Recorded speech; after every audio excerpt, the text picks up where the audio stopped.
either communication-wise or through falling trees or other types of slides. Wow, okay.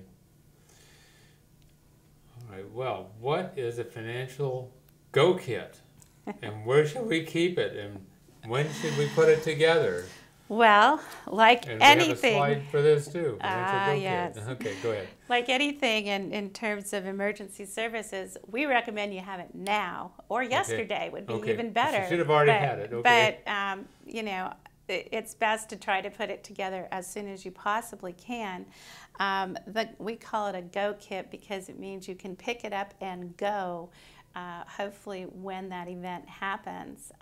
We typically encourage people to have one not only in their house but in the trunk of their car. A go kit of personal items and personal documents might include such things as birth certificates, marriage certificates, your tax returns, maybe your latest one that you have. It might also include a copy of your Social Security card, your driver's license, your escrow papers or your deed to your home if you own a home, and your insurance records for your health insurance and also your house insurance. Very, very important to have those things. As well as lists of your contact information for your credit cards and other obligations you might have, any loans, and other identification papers such as ownership documents for cars and other vehicles are important to have. So how would you carry this? Well, you can rely on the good old method of just making paper copies. However, one of the things we've been able to do with the new technology is we have started suggesting people scan these documents onto a CD-ROM. And it's a much easier way of being able to carry that with you. You're able to have it on one little storage disk and you can recreate those documents. Many governmental entities and corporations will take a copy of a document if you've lost the original document.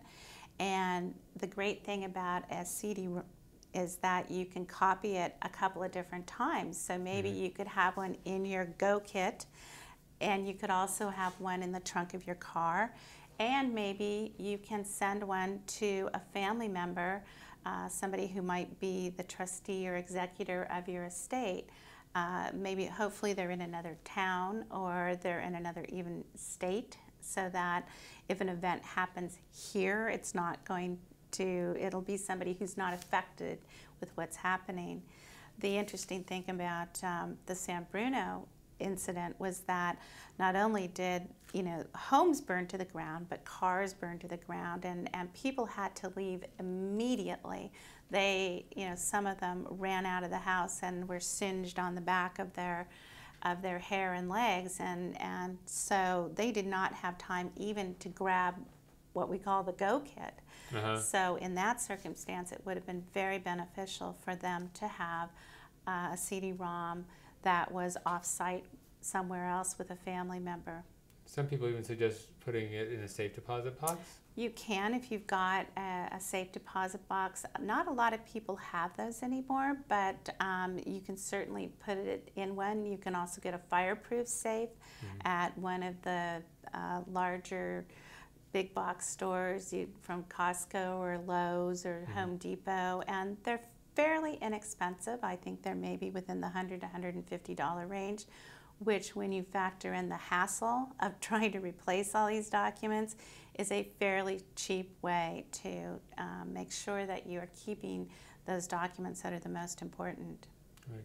And some people say also, have a little back. I mean, now we've got digital pictures and everything. Why not keep some of those, little treasures in a safe place like that? So that's another thought, beyond the financial part, right, but as far as, family memories and heritage and what have you. Well, one of the things you hear from people when they say, what would you take with you, or what would you pack if you knew you only had a half an hour to get stuff out of your house? Yeah. Most people say things like, I take my kids' pictures or my wedding pictures or photo albums, and you're absolutely right. You can put them on a thumb drive and a flash drive and have those things with you. And that is another really good way to inventory the items in your house, is to take those digital photos and store them and in a format that you will be able to recreate them, because one of the best ways to prove what it is you had in your house is by having the photos of the actual object itself. Okay. So what are some of the documents to include in the Financial Go Kit? And we've got an essential Go Kit items slide for people to see here. It is. Well, again, we talked about some of the things, such as the ownership documents for your house, your car, your important personal documents, birth certificates, death certificates, marriage certificates. Some other things that people may not think of, copies of insurance policies.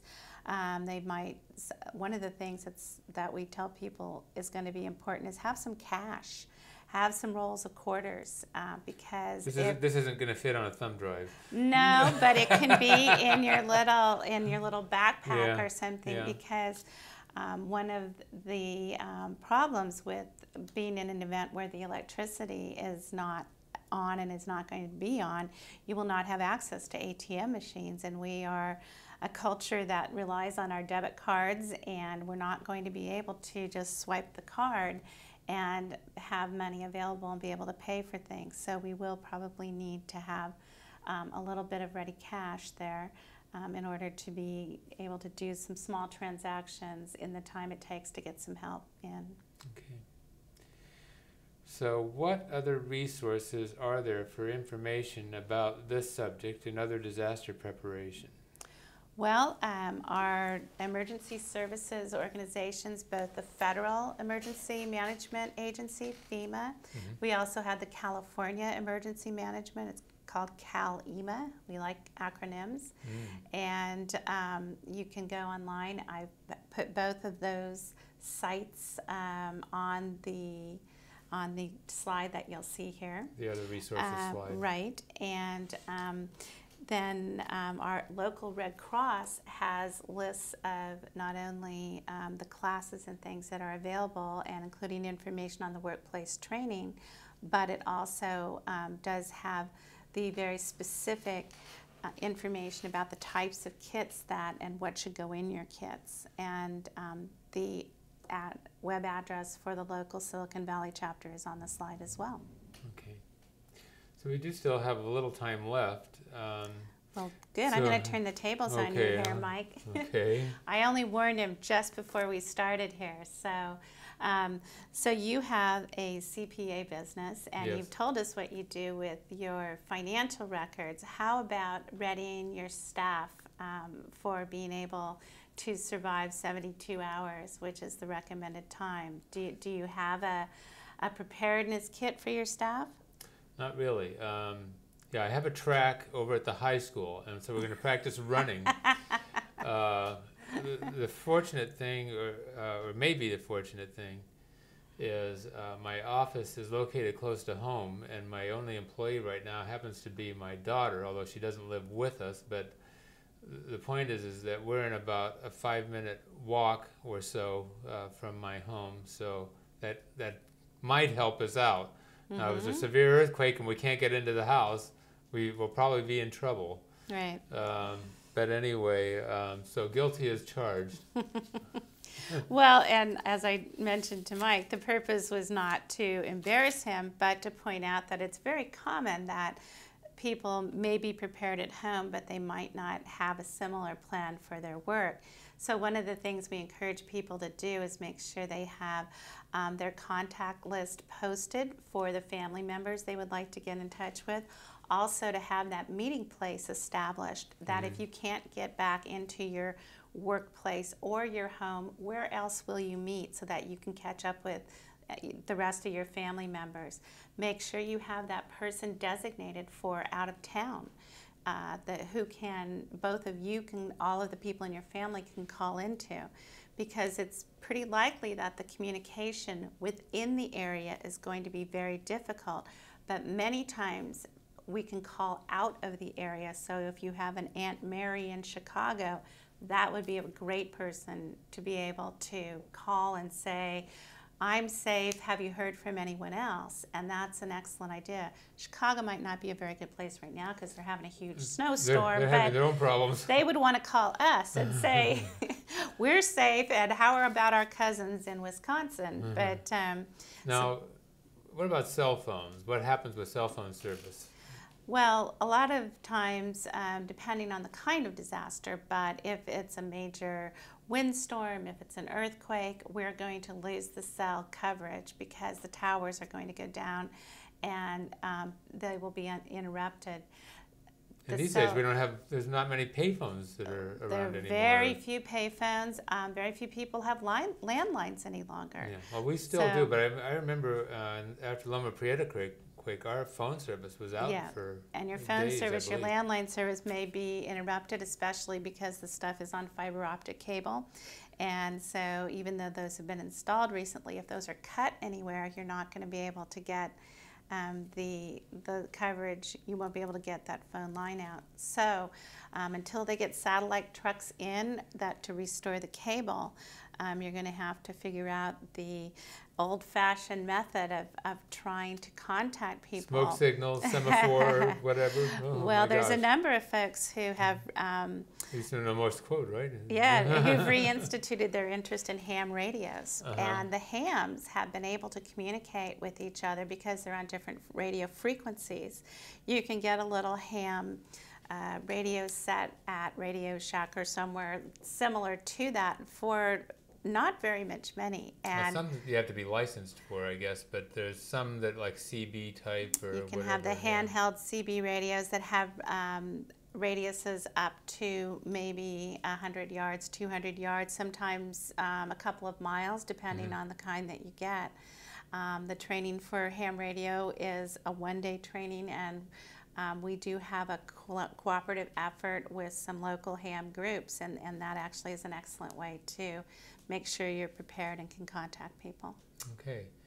So we have about a minute or so left. Maybe any final words of wisdom? Well, my final words of wisdom are to don't delay. Start planning your kit. And as with our neighbors in San Bruno, we never know what kind of emergency and when it's going to hit. One of the local chapters that I work with has established a 20-week preparedness guide so that if it's too overwhelming to do it all at once, take it in small pieces, but do start. Right. And bear in mind, I mean, I was talking about the situation, you can't get back in the house. Back, again, Loma Prieta quake time, and particularly in the Santa Cruz area here that I remember, a lot of the buildings were knocked out and people could not get access to their records. That's true. And so, it's a big concern, and you really should be prepared. Well, folks, we're about out of time. So I want to thank you again for joining us for Financial Insider Weekly. And thank Kathleen again. And I hope you'll be my guest again. I hope I get a chance to be your guest. And as always, I have brought you a small present, which, I hope I can find it.